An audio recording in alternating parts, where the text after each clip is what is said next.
What's going on, my Psycho Slasher Savages? On this episode, it's our holiday edition. It's Friday the 13th, so happy Friday the 13th, everybody. We will be going over some UFO news, the lore of the Dybbuk Box, Edgegrave Dave reviews the classic Freddy vs. Jason, and much, much more. So let's take a slow Jason Voorhees walk and check it out. Do aliens exist, and are they among us? Are weird creatures lurking in the darkness? Do evil entities hide in the shadows of your bedroom while you sleep? Join us as we explore all this and more on the Warped Reality Podcast. Hey, what's going on, everybody? Welcome to the Warped Reality Paranormal Podcast, Season 4, Episode 2. I am... Oh, boy, it's 2 already, yeah? That's right, that's right.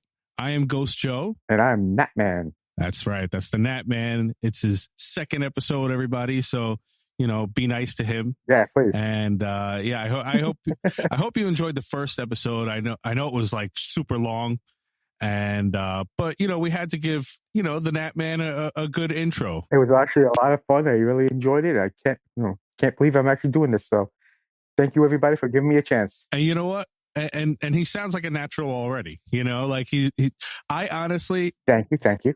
So this is our Friday the 13th episode. Happy Friday the 13th, Nat. Happy Friday. Yeah, you too, buddy. It's a joyous, and to all you guys, joyous holiday. Get in the corner, shut the lights off, and put your headphones on at full blast. Get yourself scared silly. That's right. Listen to some Warped Reality Paranormal Podcast, and then watch a scary slasher movie. It's got to be a slasher movie, though. If it's not Friday the 13th slasher, it's still got to be a slasher movie. Like I said, I'm heading for Terrifier Part 2 tonight. Yeah, Nat actually saw the first Terrifier, which I'm very proud of him with, because it's so good. I freaking... And if you guys like slasher films, like the 80s style one, Friday the 13th, Michael Myers and Halloween, this is definitely for you guys. It stood up perfectly. I loved it. I could have done without all the Italian accents, but yeah, what are you gonna do? Well, that's what you get when you have a creator, director, and stuff that was a Staten Islander. You know, I still can't believe it. That's totally awesome. But the guy who plays Art the Clown is amazing. I mean, me and Edgegrave Dave love this guy too. Like, we did a horrible review on The Mean One, which, you know, last Christmas, and that was him. Grinch? Yeah, that was him starring as the Grinch. David Howard Thornton, who plays Art the Clown, it's a horror movie of the Grinch. And it's really funny. Yeah, I remember that episode. Yeah.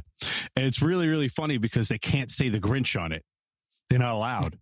Yeah, I know. So they call it the Mean One, and then it's so good. It's like so bad. It's great. You know? I gotta check that out. But one thing I had seen with my kids over the weekend, we got to see Beetlejuice. Yes, sir. Already? Yeah. So, and? So listen, so Edgegrave Dave is going to do a horrible review. So you saw it too? Yeah, I believe so. So am I the only person in the world who hasn't seen it yet?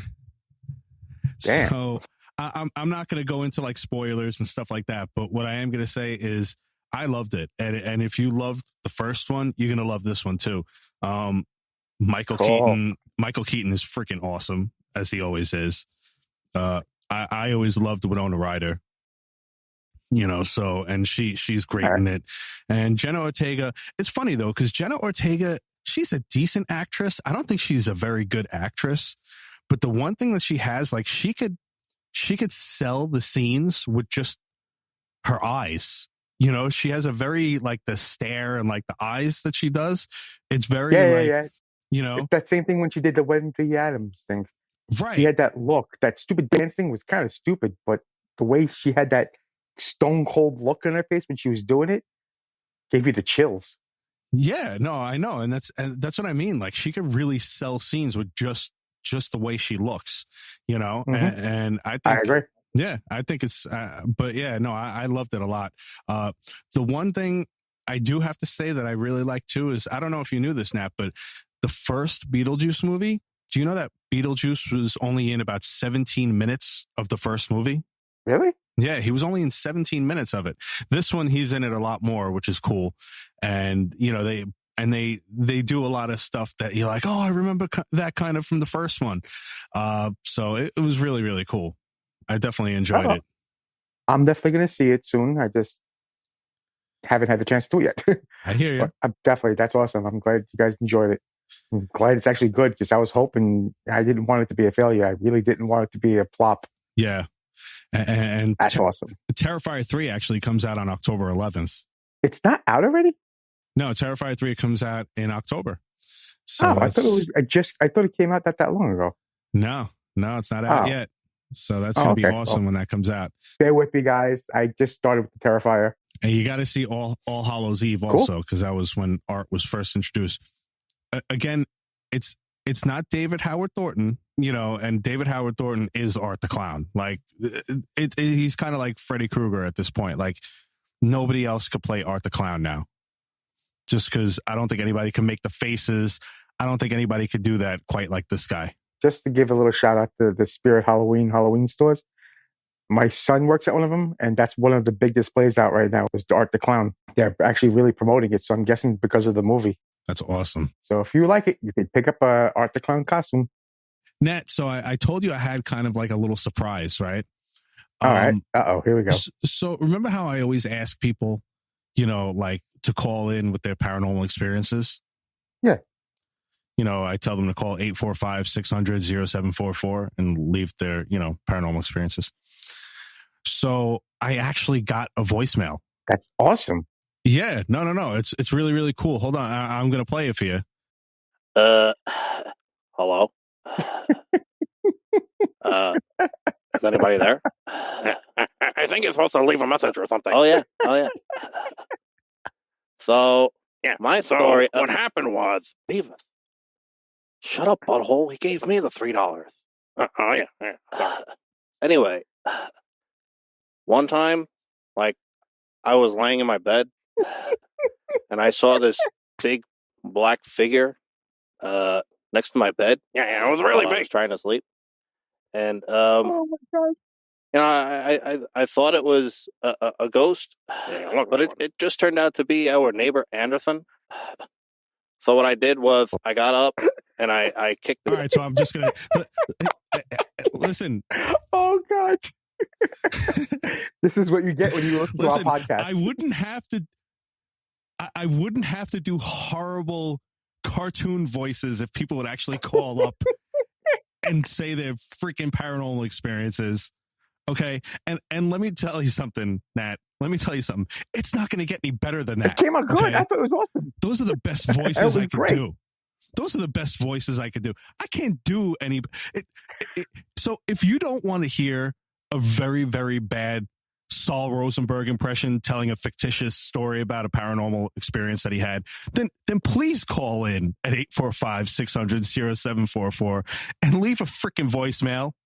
Serious, guys. If you're nervous or nothing, just then send an email. Do anything.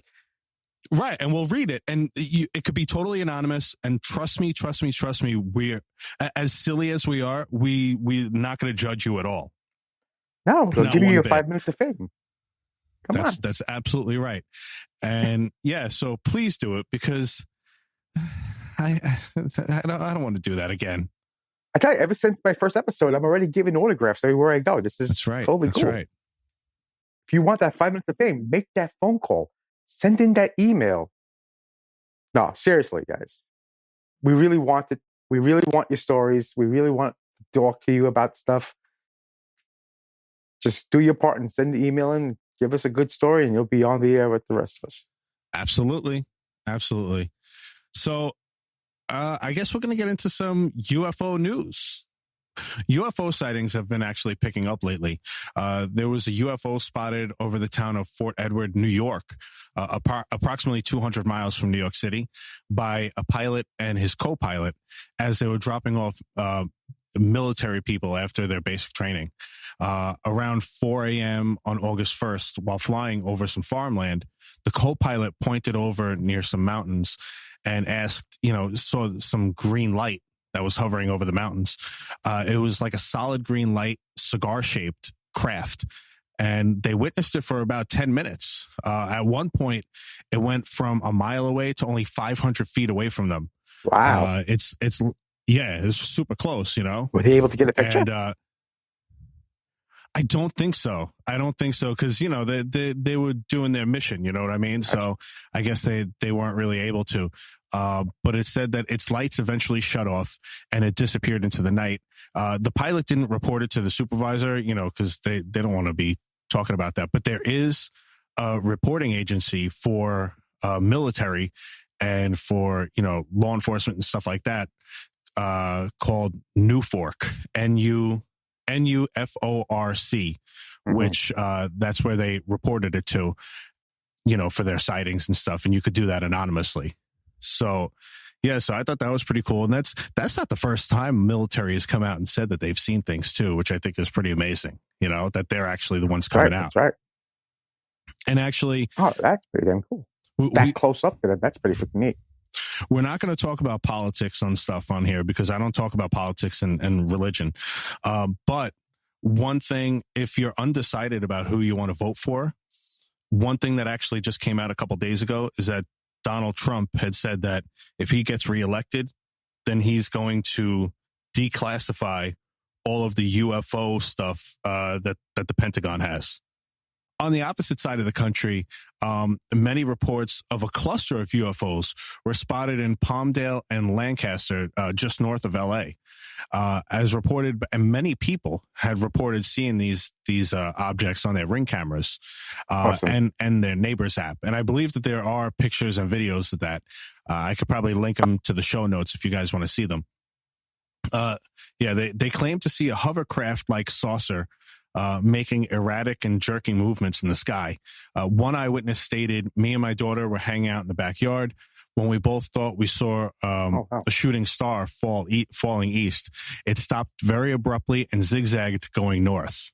So that's pretty crazy. Now, that was in Palmdale, and it says here, though, that Palmdale is near Edwards Air Force Base, which is the second largest Air Force base in the U.S. Air Force. It's been a center of, it's been long been a center for advanced aerospace testing and numerous UFO sightings. So, I mean, it could be UFOs. It could be something that the military is working on. We don't know. But listen. Even if it's UFOs, it's going to end up being military stuff because they cover up everything. And that's the thing, too. A UFO is that. It doesn't have to be an alien.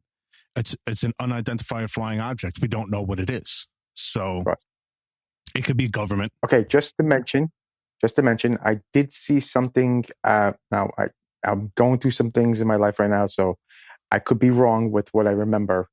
But I did watch a show called, I think, Unexplained on Camera or something like that on the Travel Channel. And it was a brand new episode, and I think that they mentioned that it was a sighting of a UFO in either, I think, somewhere in New York, either Brooklyn or Manhattan. I don't remember. I'll look into it more in our next episode. I'll let you know what I find. But if I'm not mistaken, I'm pretty sure they said Brooklyn, which is outstanding to know that it was somewhere where that close by. And then also the last UFO report actually also happened in New York. It was reported just in May, this past May. And it was in Bloomingburg, New York, in Sullivan County. It's kind of upstate. A man claimed to have witnessed 2 white cubes hovering over, and it even gives the address, 9 Stone Schoolhouse Road, about 50 yards away. And he saw it beam up 2 women who were walking in front of that address. Yeah, he said a light appeared from one, and he witnessed the first woman floating up towards the cube. And then the second, had done the same. And the cubes both floated higher and disappeared and took these women away. Well, the fact of the matter is, this could be looked up. You could always just find out if there was a missing persons report in that area with that address. If anybody's interested in finding out, if you hear anything about that, give us a call back. Actually, and I actually wanted to talk about something else, too, that I had found out about. So, Nat, did you hear about the 2 astronauts that the media keeps saying they're stuck up in space for, until 2025 and stuff? So technically, yeah. They're actually, the media makes it out to be like they're stuck up there and it's like this horrible thing. Let me explain something to you, though. Right now, they're on the space station. okay, waiting to come back home. The space station is about the size of a football field. That's number one. So it's not like they're stuck in like this tiny, tiny little capsule. Okay. So it's the size of a football field, not to mention there's at least a dozen other astronauts up there with them. So they're not by themselves. That's another thing the media doesn't really say. You know, there's other astronauts up there.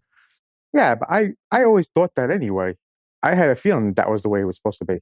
You know, and they have plenty of food because every time a mission goes up to that space station, they drop off supplies. So they have plenty of food, plenty of resources.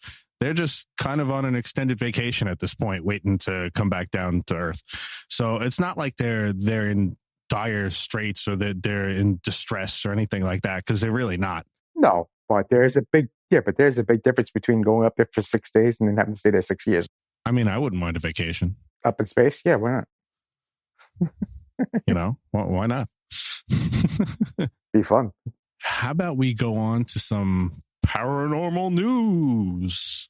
Ooh, paranormal. So this paranormal news is actually about, it kind of looks like Annabelle and Robert the doll, Annabelle the doll and Robert the doll. They might have some competition. There's actually another possessed doll that is considered one of the most haunted in the world. It's thought to be possessed by a spirit of a scorned bride named Elizabeth. There are claims that this entity has attacked 17 men. The owner of the doll, Lee Steer, had purchased this doll off of eBay, of all things, for his Haunted Objects Museum, which is in Rotherham, South Yorkshire, in England. So he claims that at one point he felt a burning sensation on his back, and then he noticed a pentagram had been etched on his back. At least 15 other men have reported being scratched and yelled at to take out the garbage. What? No, I added that part in. No, I'm just kidding about the garbage part, but they were scratched though. I was going to say, this should be on Haunted eBay. It's actually activated the fire alarm, moved items, and messed with a lot of electronic equipment. When women are around, the spirit of the doll moves objects and the lights flicker on and off. No women have actually been attacked. You know, she's only really been physically attacking married men. I guess they feel that the occurrences have stepped up because they had recently acquired some items from the Conjuring movie and feel that she may be jealous that she's not getting all of the attention anymore. That's a typical woman. I mean, typical girl. The guy that owns it said, "It was amazing. I felt someone grab my shirt and my skin was touched." He said, my shirt popped out. I reacted and it felt like someone had come behind me and pulled my shirt and wanted my attention. I wasn't scared, but it put me on edge. We have investigated lots of places, but it was the first time I have properly been touched. Properly. That's sad. That's sad. Feel bad for the guy. We didn't think, right? First time he's touched by a girl, and it's not even a real human. Oh, well. That's right. You know, it's still a girl, I guess. You know, I mean, to each their own. Touche. So we didn't think that the camera would have caught this, but we saw it had happened. It was 100% the Bridal doll that did this to me. People analyzing the video noticed the words bride and haunting randomly appear on the footage. Lee's girlfriend, Sarah, now refuses to be alone with the doll. It says here, I took a look down his shirt and there were scratches in so many different directions, she said. It looked like a pentagram had been scratched onto him. We had been with him all night and we knew he hadn't been scratching. It was terrifying. So, yeah, so that's pretty crazy that there's another doll like that. I mean, there's a lot of dolls out there that they claim are haunted, but I never actually heard of this one before. So it's pretty crazy. Elizabeth, the doll, the Bridal doll. Oh, wait, hold on. Let's get this. I want to get something straight about this doll thing. I mean, you probably know a little more about this. You've actually seen the Annabelle doll in person. When they claim that these things are attacking them, it's not the actual doll doing anything. It's only when the doll since they brought the doll to the house, things are starting to happen. Right. It's not Chucky. It's not like the Annabelle doll got up and chased him and started scratching the shit out of him, or this Elizabeth. Can it be that the house was actually haunted and just came to life just at the same time that this doll came there? That it might have not actually been the doll? I mean, I guess it could have been. Maybe like what they say about Annabelle is that Annabelle isn't, I mean, we've all seen the Conjuring movies. Annabelle isn't a little girl trapped into that doll named Annabelle. It's a demon that pretending to be, you know, so it could be just, you know, a spirit in there that wants to just, you know, mess around with people, you know? Yeah, but I'm just saying, I mean, what if the house was actually haunted already and it was perfectly at bay, and then they brought this fucking doll in, and now all of a sudden they get pissed off and things started happening? Absolutely. Yeah. Yeah, no, I mean, totally it's agree. another way of looking at it. Everybody just assumes it was the doll, but it might have not been the doll. It could have just been that the doll caused things. Maybe it got jealous of the doll. Who knows? Yeah. So, yeah. I mean, it's a crazy story all in all, though. I mean, the fact that it's only going after men and stuff like that is kind of weird. But again, like we said, it could be just a demon pretending to be, you know, if it's that at all, of course. You know, and like I've always said too, I mean, it could just be an asshole spirit. If you're an asshole in life, you're going to be an asshole in death, period. 100%. You know, if you didn't cross over and you're still in the earth realm or whatever, you know, and you were an asshole, you're going to carry that with you because your personality doesn't change. Yeah, I completely agree. 100%. So let me tell you, it's a freaky story. I'm not going to lie. Yeah.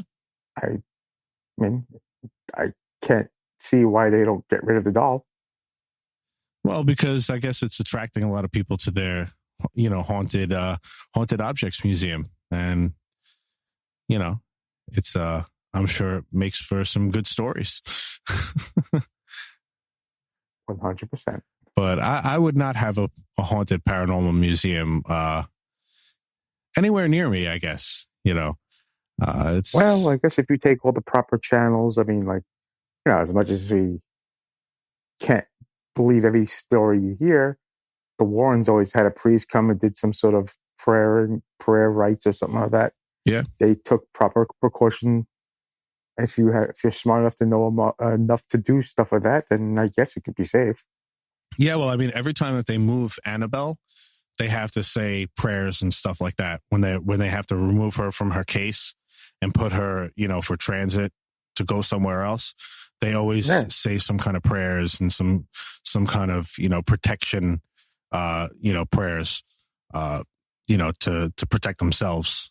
So, yeah, I mean, it's pretty crazy, man. It's definitely crazy. Actually, there's a haunted, I think maybe a couple haunted dolls in the in the Paranormal Museum that my buddy John Wright, the Right Headspace,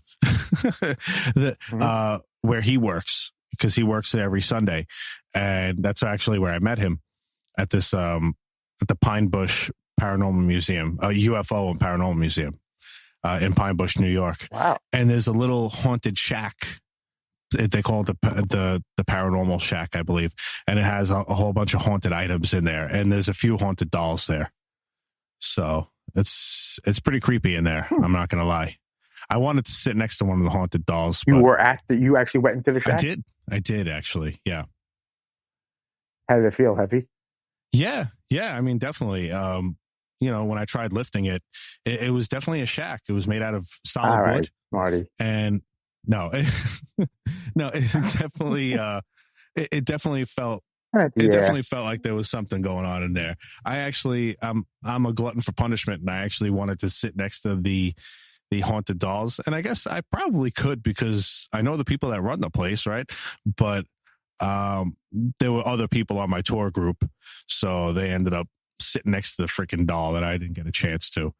But John Wright had actually done some paranormal readings and stuff in there, so hopefully maybe he can make like a quick little clip on you know, what he found in that in his findings. Sounds good. I think that would be pretty cool. All right. So go ahead, man. Take the call. Yeah. So, all right. So I think they're probably tired of hearing us talk at this moment. So let's go with some horrible reviews with Edgegrave Dave, where he reviews one of my favorite movies, actually, one of my favorite horror movies, Freddy versus Jason. All right, Dave. Another Friday the 13th. Take it away. Horrible reviews with Edgegrave Dave. My children. From the very beginning, it was the children who gave me my power. The Springwood Slasher, that's what they called me. And what they call me is Edgegrave Dave. Welcome to the crypt of the Warped Reality Podcast, Grave Diggers. Because what we're going to get into is the iconic film and 20th anniversary of Freddy versus Jason. With a razor-clawed hockey mask, I'm going to give you guys a grave warning. Spoiler alert. Here we go.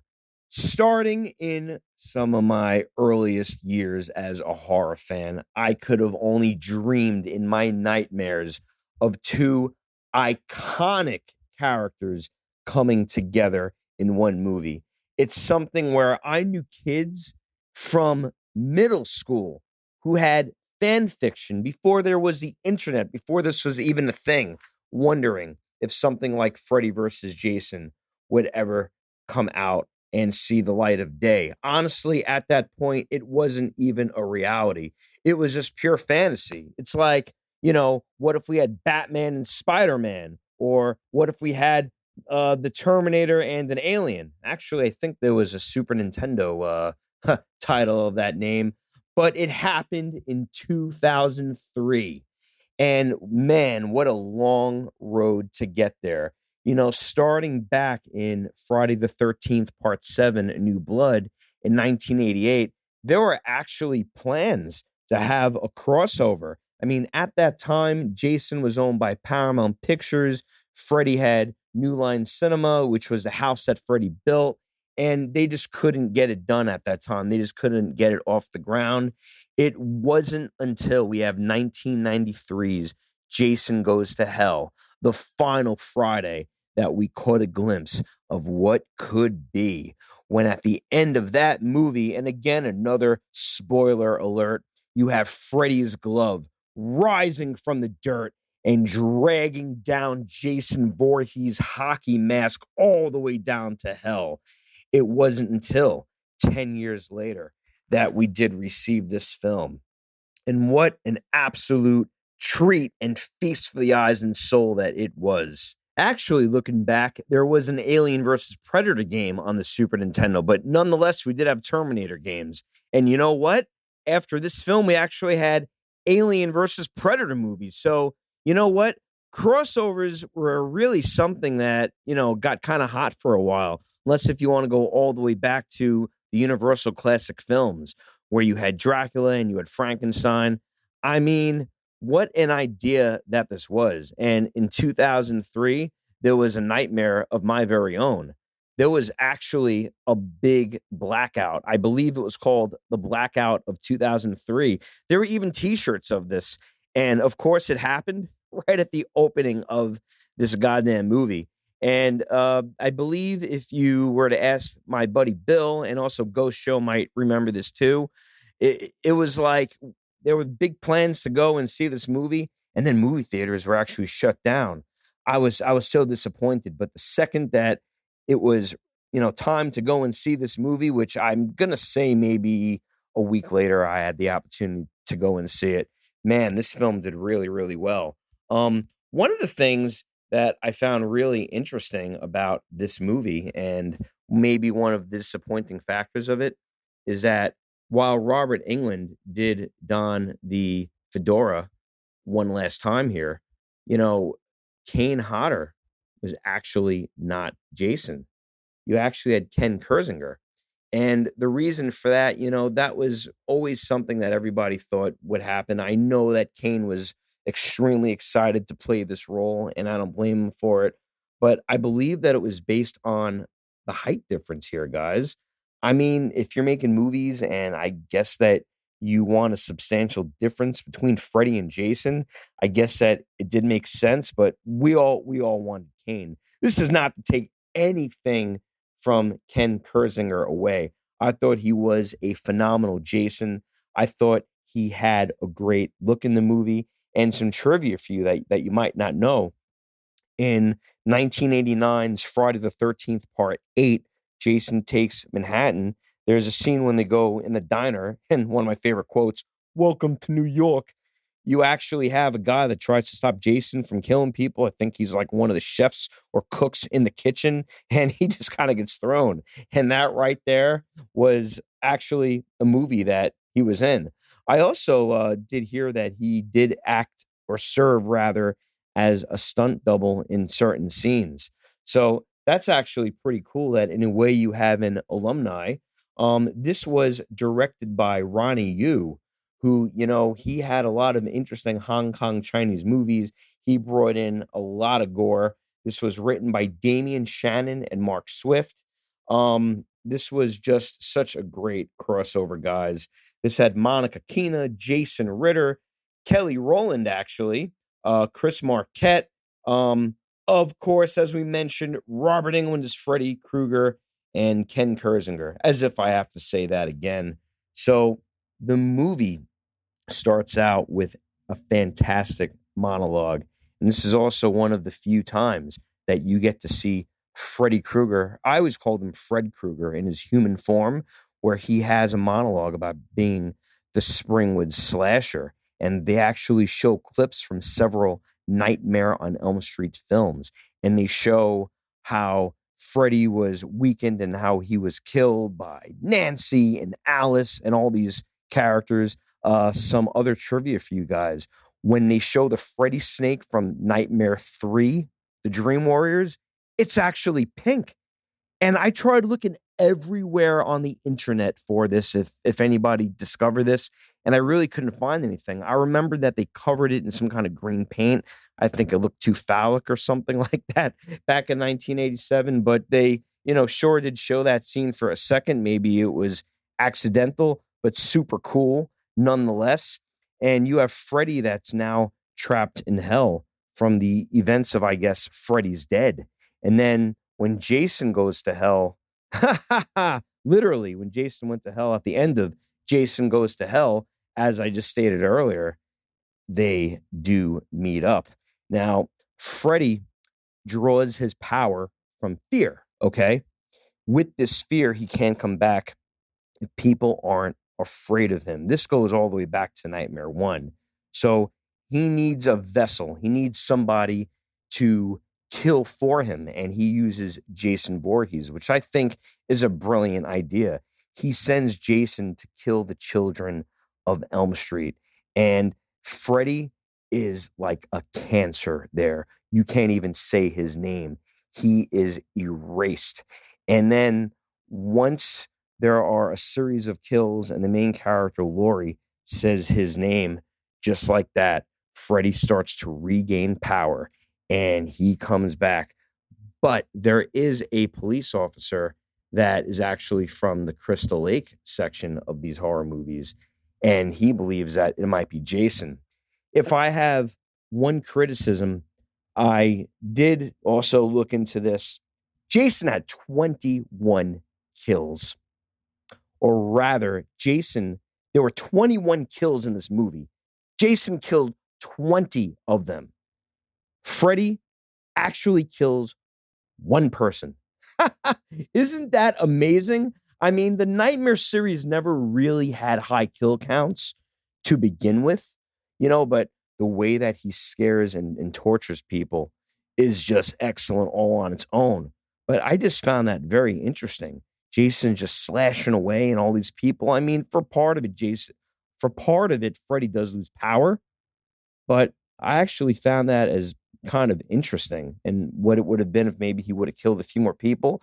Not really a big issue, but just really interesting.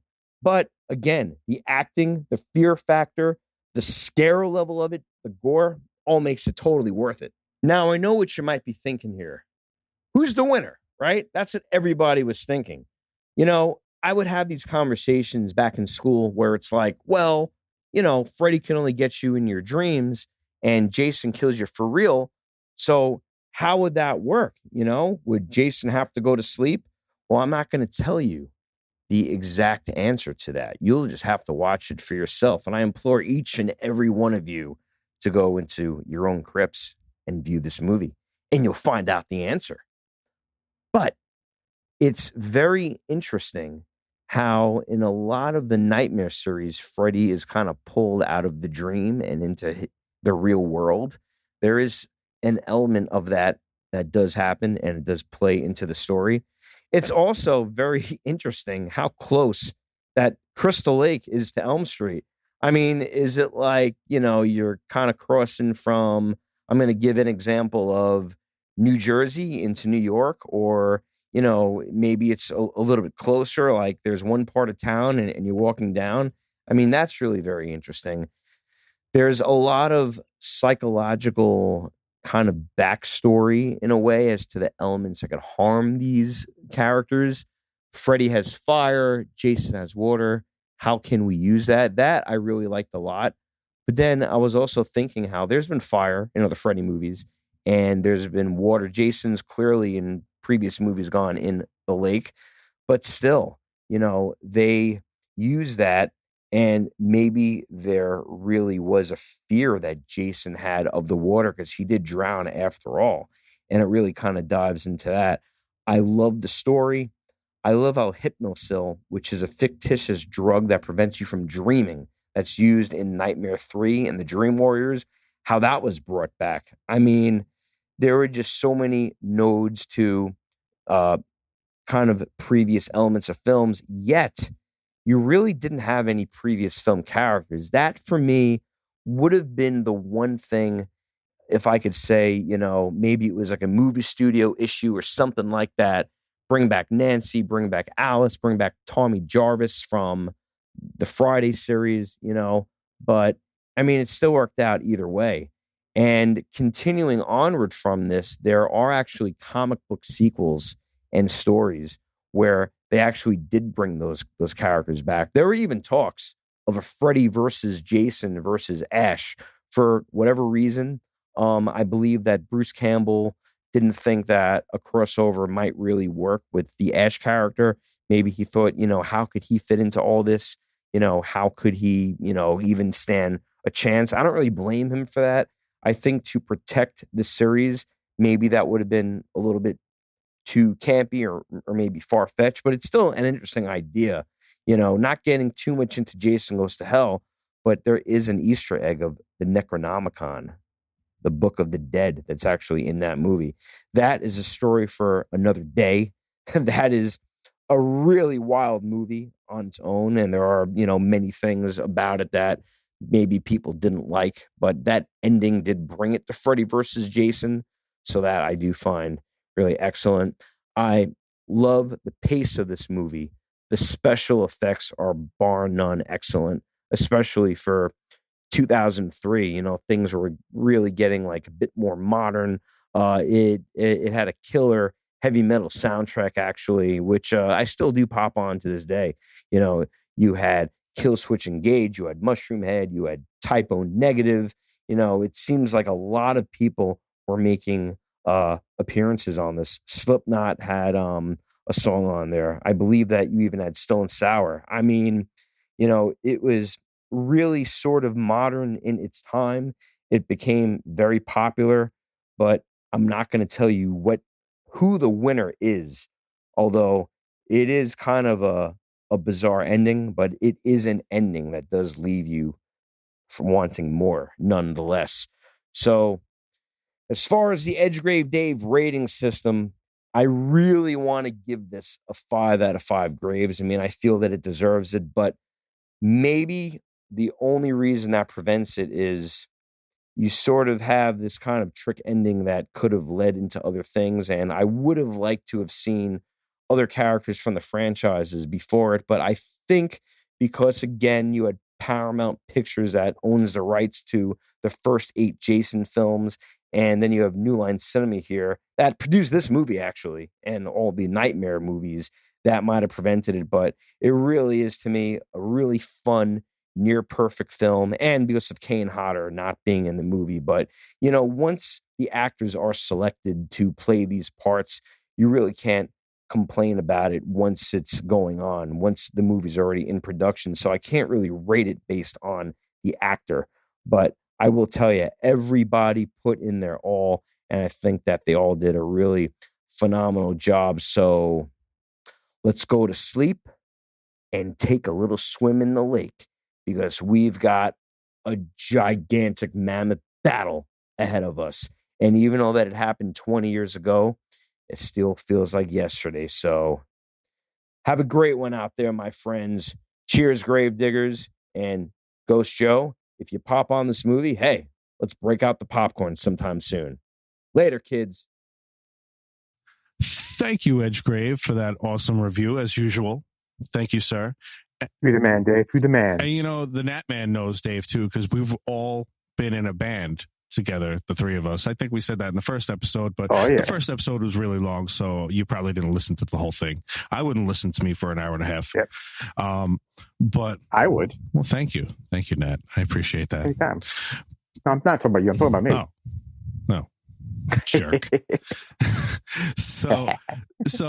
Yeah, me, Dave, and Nat were actually in a hard rock heavy metal band back in the day called Warped Reality.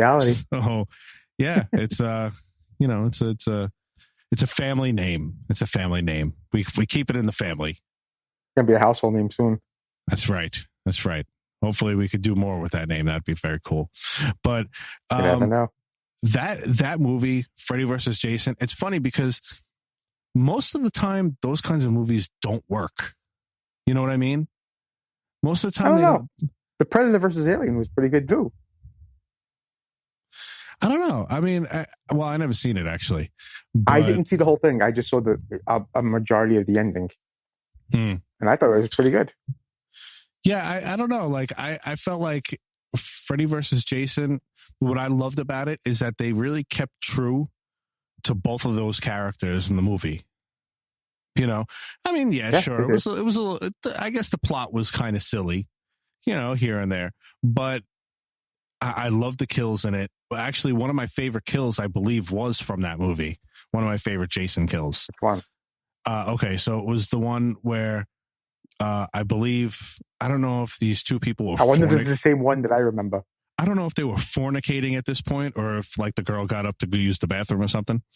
But all I remember was Jason taking his machete and putting it through the bed, stabbing the person. And then just when you think that's over, he flips the bed and the bed folds in half and folds the person in half. Yeah, that was a good one. That's one of my favorites, that was a man. Good one. That's one of my favorites. I love that. that was excellent. You know, that was definitely one of my favorite kills. That, and then in Friday the 13th Part 8, when the boxer is trying to box him and he punches the guy's head off. And he gets tired. Right. He's like, give me the best shot. And then Jason punches his head off and it goes into a dumpster. That was also pretty funny too. That's excellent. You know, it's just really, really good. You know, it's good horror slasher stuff, you know. What was awesome about it, and I remember they added that comedy with Freddy. Like the one scene where I guess they were trying to get Freddy was trying to, I guess he didn't have all his power yet. And he's trying to kill this one person, and Jason ends up killing him first. And Jason makes that wonderful one-liner, and he gets pissed off. I think I remember that. Yeah. I think it was in the woods when they were having the rave. Okay.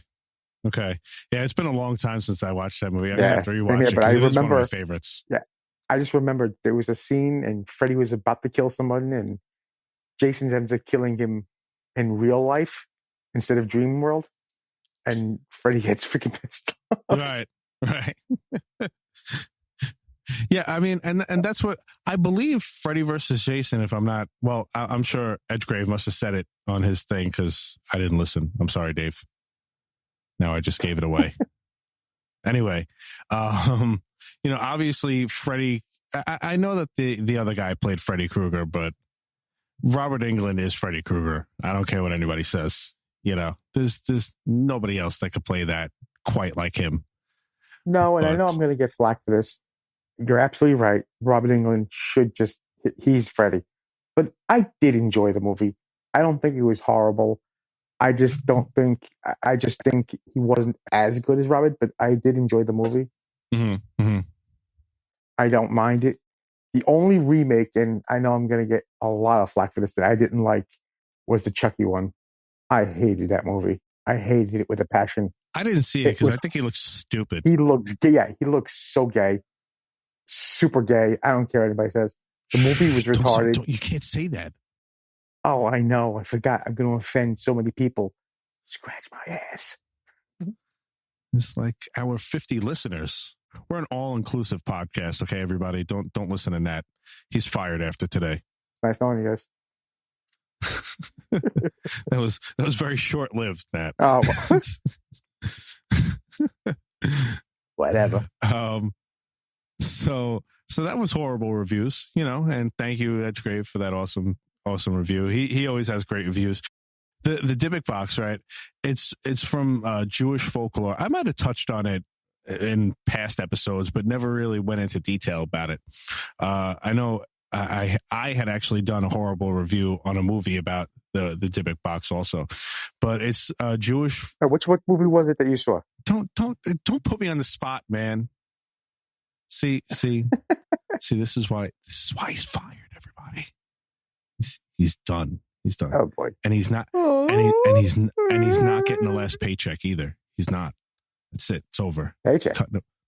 Hey, you got a paycheck for this? Well, not anymore. Crap. I was doing it for free, I thought. Boy, I can't wait to receive that first check. So I keep going. All right. So the Dybbuk Box, right? It's from Jewish folklore, and it was pretty much around the 16th century, and they're mainly these wine cabinets. The word Dybbuk is an adaptation, of the Hebrew root of davik, which means to cling or to cleave. Mm-hmm. And they're basically supposedly haunted or they contain evil spirits or demonic entities that people want to keep in there, from possessing people or from causing havoc. Most of the time they're sealed with candle wax as well, and there's tons of them on eBay. But Nat, you got anything to say about the Dybbuk Box? It became quite popular over eBay. I know that. No, you basically caught the whole thing. I mean, there's some sort of writing on it in Hebrew, I believe. That's written. Yeah, I think it's some sort of like Hebrew prayer. Yeah, I think that's what I remember. Like a protection type prayer to keep them in there. I think. Mm-hmm. I'm not sure what it actually says, but yeah. So the one story I'm going to talk about it kind of has a couple different variations. One variation I found, one variation Nat had found. So we'll touch on the both of them. So in 2003, a man named Kevin Manis, he was an antique store owner, and he had bought a Dybbuk box off of eBay from a 103-year-old Holocaust survivor. God bless him, right? That's crazy. 103. It quickly was right back on eBay because Kevin experienced nightmares, unexplained bruises, and strange smells in his house. And so he, obviously he got nervous about it, and he put it back on eBay. It was then bought by a man named Jason Haxton, who had a string of bad luck after purchasing it. And not listening to the warnings, as he didn't really believe the stories. He opened the box. Bad mistake. Inside, he found a goblet, 2 locks of hair tied with string, pennies from the 1920s, a dried rosebud, a cast iron candlestick holder, and a granite statue engraved with Hebrew letters. I'm surprised he even opened it. I guess he really, truly didn't believe in it, So shortly after, he became very ill and had a really bad, like a tidal wave of bad luck. His luck seemed to change for the better after he took advice from a rabbi to place the box in a gold-lined wooden container and bury it. Since then, he has actually had good luck, and his luck had turned around. And although he gets a lot of offers from people willing to buy it, he feels that it's his duty to keep it safely away from everyone. So, Nat, what was your story on that? Mine ended with Kevin, the original owner. I didn't hear anything about him reselling it to another person. I heard technically that he ended up selling it to Ghost Adventure person Zach Beggins, who then now puts it in his haunted museum. I also heard that in one of their episodes, he actually had famous, I guess he's a rap star, Post Malone, come visit the museum and experience some bad luck after seeing the Dybbuk box and blamed it all on the box. That's what I heard. My kids call Post Malone the dirty guy. I wonder why. Because they say he doesn't take showers. That part I didn't know. I thought it was just because of the tattoos all over his face. Really. No offense, Post. Not my thing. Now all the people that have tattoos on their faces aren't going to listen to us now. I got to learn how to keep my mouth shut. For real, man. I mean, what if Mike Tyson was our... Now you got Mike Tyson pissed off at us. That's not good. That's not the right person you want to get pissed off at you. I don't care how old that man is. Yeah, I hate being punched by him. So, we love you, Mike. Yeah, exactly. I watched every fight you had. But Nat says your tattoos on your face look stupid. I wasn't talking about him, buddy. I'm talking about Post Malone. I really don't care what he thinks. No, but seriously, it was, like I said, what the story I heard is that he ended up giving the box away to Zach Beggins. It's in his museum now. And like I said, that's where I heard last. I never heard of anything about him selling it to anybody else. Don't go buying like a whole bunch of Dybbuk boxes and stuff like that on eBay, because most of them are probably fakes.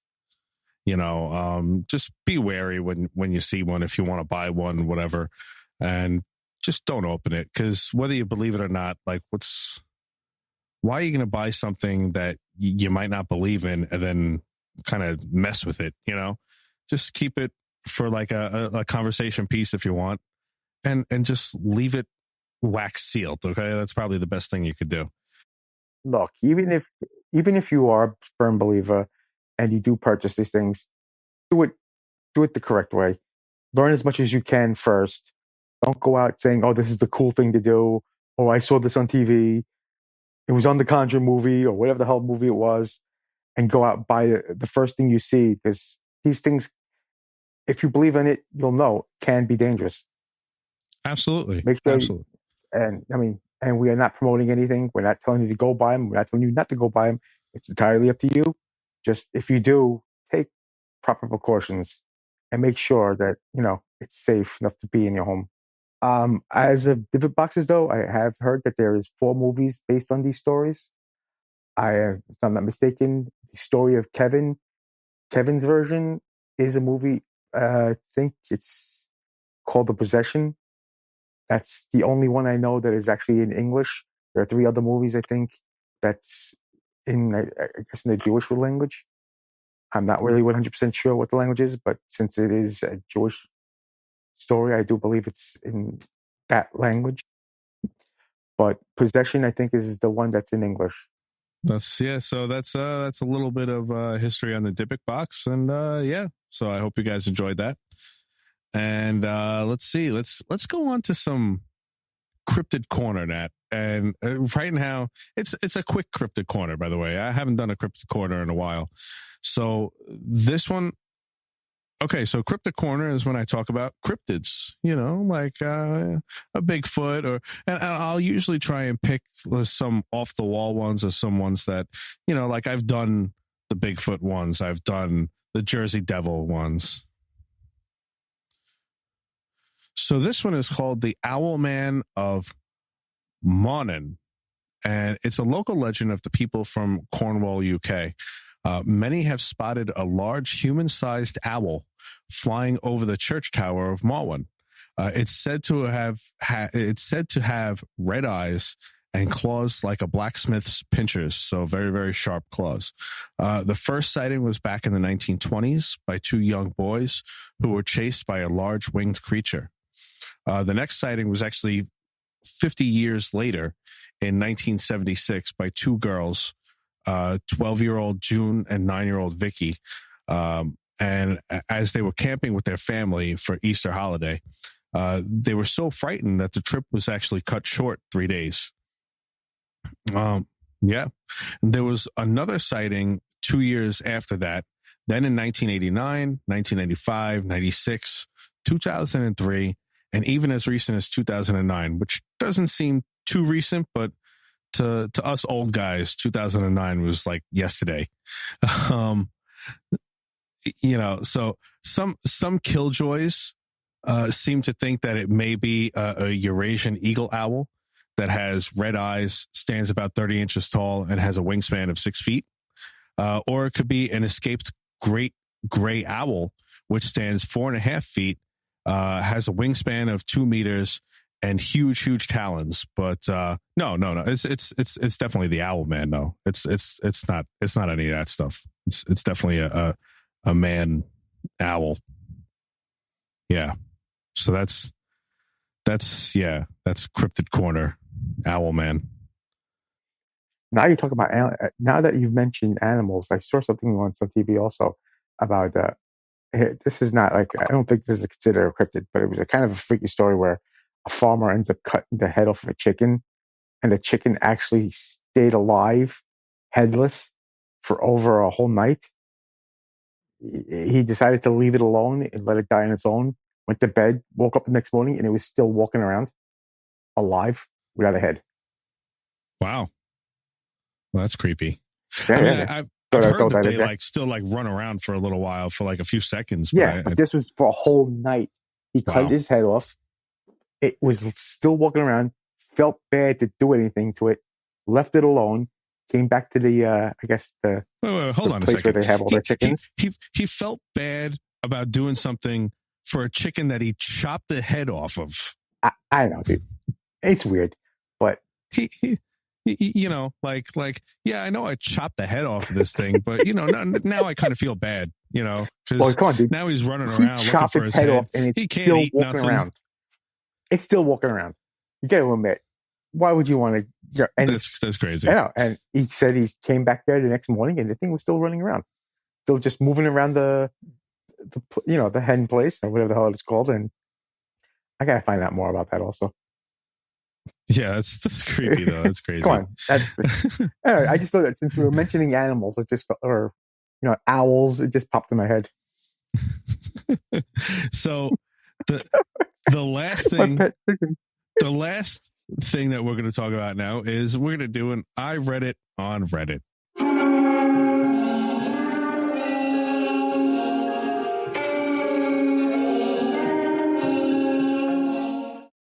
This, by the way, this isn't me saying it. It's the person that wrote the Reddit. Okay.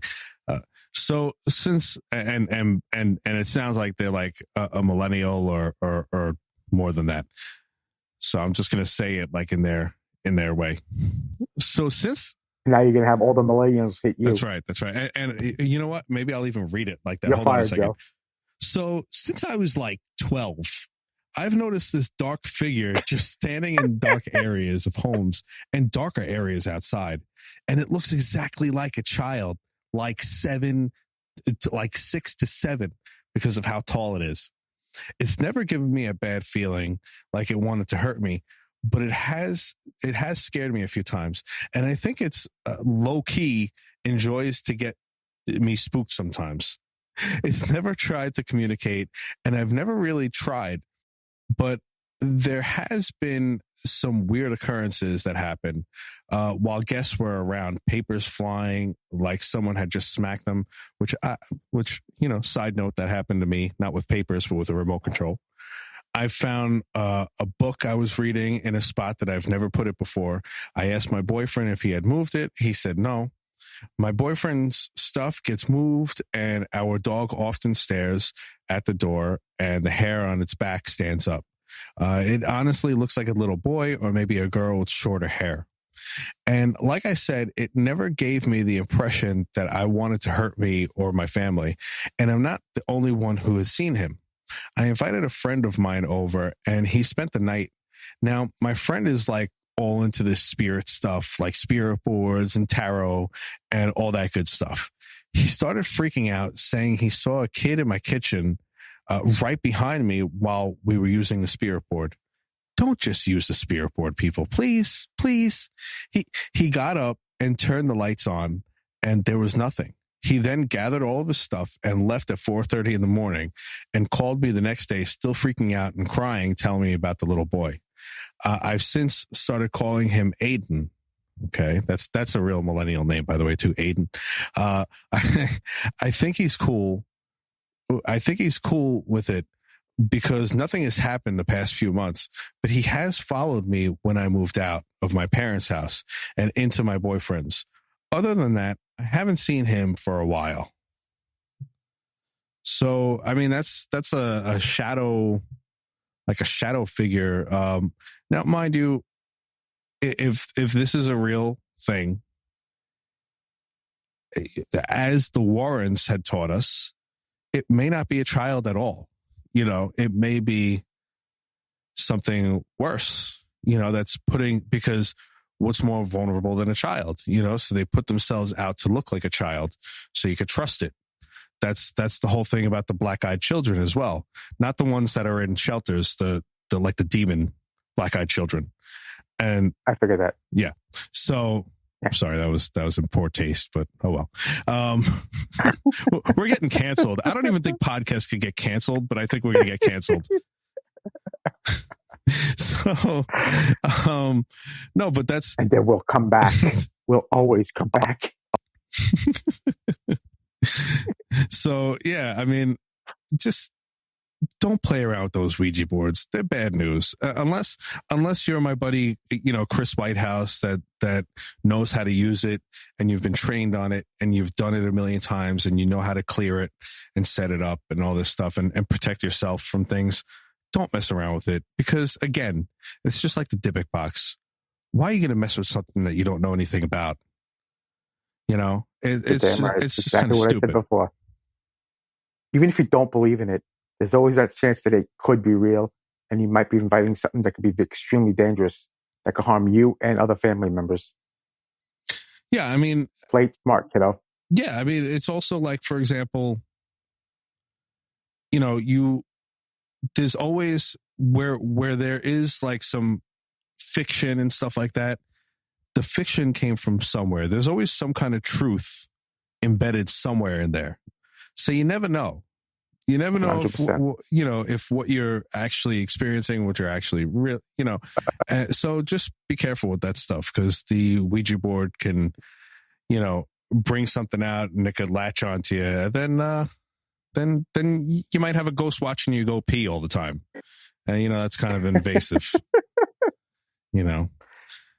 Oh, you know, you might actually enjoy that stuff. What if it's a female ghost?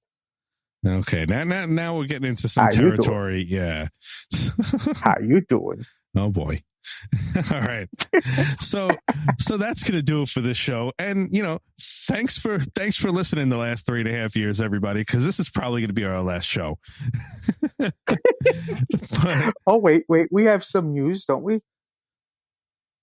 About a certain Halloween episode we'll be doing? Yes. Well, we will be doing more a little bit ahead of time before Halloween-esque stuff coming up.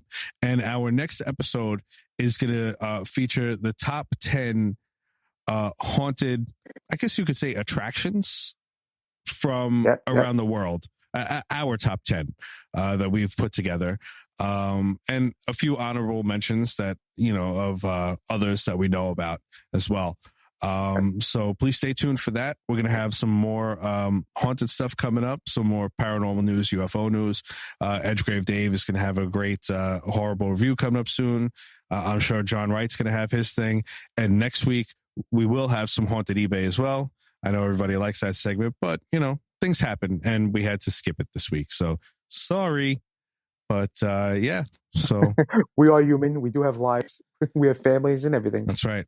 So thank you guys for tuning in. And again, if you have a paranormal experience, please call 845-600-0744 because I can't do any more voices. Maybe Scooby-Doo, but I all I could say is like one line from Scooby-Doo and it's just not going to work. And the other two guys, like that was pretty bad. I think I do Beavis a little bit. I thought it was funny. I think I do Beavis a little better than Butthead, but it just it wasn't fun for me. Okay. It was pretty sad. Okay. And actually, it might not have been fun for you, but I definitely enjoyed hearing that. I needed that. That was a good laugh, buddy. There's more where that comes from, Nat. There's more where that came from. Oh, guess what, guys? I have an idea. Told Joe about it later. So thank you, everybody. Have a great night, and we'll see you next time. Later. All right, guys. Have a good night, guys. Thank you for listening to the Warp Reality Podcast, and thank you to all my guests and contributors that help make this show possible. For more episodes, guest info, social media links, merch, and more, please check out warprealitypodcast.com. If you have a paranormal experience you would like to share, questions, comments, or you would like to be a guest in the show, please leave me a voicemail at 845-600-0744, or you can email me at ghostjoeny@gmail.com. You can do so anonymously if you'd like. Also, I'd greatly appreciate it if you could leave me a review on Apple Podcasts or warprealitypodcast.com. Have a great night, everyone, and don't forget to change your shorts.